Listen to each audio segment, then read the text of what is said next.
Ito po siya, oo, kami nga po. Nakakagayan kami yun. Sama pag nakuha niya. Ang ganda na ng kilay. Sundan mo lang yung kilay mo lang. Bakit hindi ka lumaban? Madali lang din naman kasi sundan yung kilay.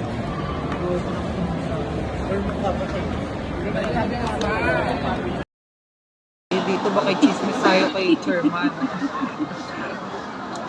Butang ako sa likod. Ilan taon ka naman? Ang tignan mo yung natatanggal sa'yo. May jawang Taiwan yun. Makikita ko dito sa video. Ito po siya, oo, kami nga po. Diba, ang dami mong dry skin. Pati sama ng loob mo, nandito niya eh. Hindi yan araw-araw ginagamit ha. Every other day lang yan siya. Tapos kung kunyari may mga anak mo, may mga pimple marks, blackheads, whiteheads, pwede mong pag-ano. Kahit bata. Tigilin ko lang ang pag-abet ko para may ka-joining din mag-gusto. Malamig lang siya ano. Indicate mo na siya, Carla. Magkano yung steady moisturizer?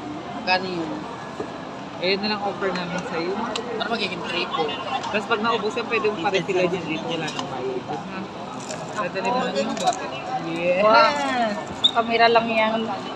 Kamera lang yung maganda ang mukha ko, pero pagdating sa personal mukha. Ayan, Diyos ko. Hindalens daw.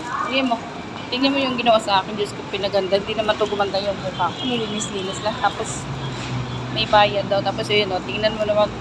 Maganda pala pag naano ka dito sa sa SM. Stranded ka. Yeah. Pumunta lang ako dito para mag-CR. Tapos, dahil naalangan ka nga, bumaba ako ng SM. Sumakit ang tiyan ko. Bumili ako ng Gatorade at saka yung Imodium.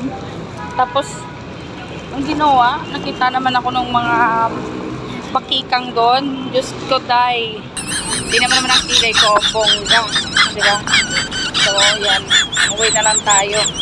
Yung kilay ko, ayan mo. Tingnan mo, ang ganda.